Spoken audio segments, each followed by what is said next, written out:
ప్రియమైన సహోదరి సహోదరులకు ప్రభు పేట వందనాలు శుభములు తెలియజేస్తున్నాను. మీరందరూ బాగున్నారా? మీ అందరి గురించి ప్రార్థన చేస్తూ వస్తున్నాము.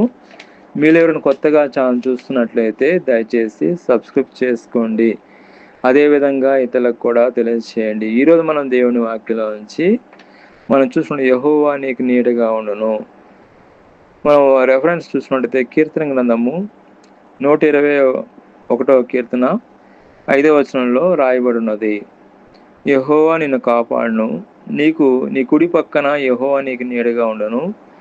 కాబట్టి కీర్తన గ్రంథము 121వ కీర్తన 5వ వచనంలో రాయబడి ఉన్నది. కీర్తన గ్రంథంలో చాలా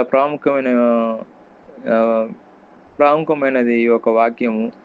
కాబట్టి యెహోవా నీకు నీడగా ఉండును.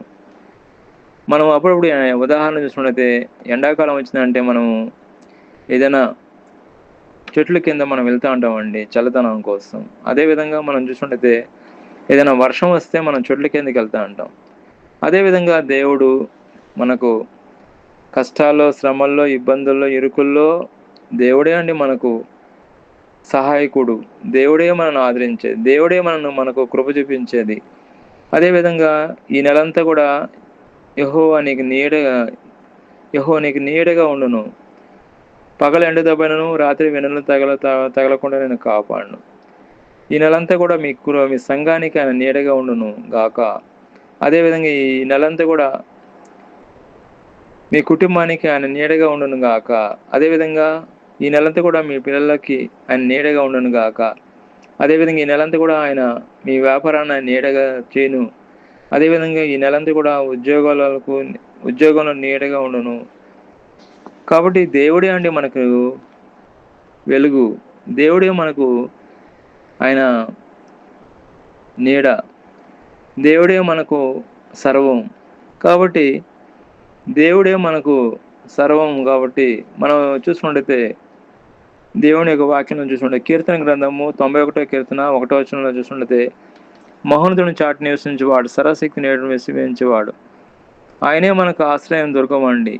ఆయన తప్పితే మనకు దిక్కులేరు. ఈ నెలంతా కూడా దేవుడు నిన్ను కాపాడుతూ ఉన్నాడు, కాపాడుతాడు కూడా ముందు కూడా. కాబట్టి ఎవరు లేరు అని నువ్వు అనుకోవద్దు. తల్లి లేదనుకోవద్దు, తండ్రి లేదనుకోవద్దు, ఇతరులు ఎవరు స్నేహితులు లేరు అనుకోవద్దు. దేవుడే నీకు తల్లి, దేవుడే నీకు తండ్రి, దేవుడే నీకు సమస్తం. దేవుడే నీకు సమస్తం ఆధారం నీకు అనుగ్రహిస్తాడు. కాబట్టి దేవుడే నీకు సమస్తం. ఆయన నీకు నీడగా ఉండి కష్టాల నుంచి, శ్రమల నుంచి, ఇబ్బందుల నుంచి ఆయన తప్పకుండా విడిపిస్తాడు. కాబట్టి మనం దేవుని వాక్యం చూసుకున్నట్లయితే యెహోవా నీకు నీడగా ఉండి నీకు సహాయం చేస్తాడు. అదేవిధంగా మనం దేవుడి వాక్యం చూసినట్లయితే యెహోవా నీకు నీడగా ఉండడం వల్ల కలిగే లాభాలు మనం చూసుకున్నట్లయితే రక్షణ కలుగుతుందండి. అదేవిధంగా మనం చూసుకుంటే పరిపూర్ణమైన రక్షణ కలుగుతుంది, మనశ్శాంతి కలిగి ఉంటాము, అపారమైన ఆనందం కలిగి ఉంటాము, ఆధ్యాత్మికంగా మనం బలంగా ఉంటాం.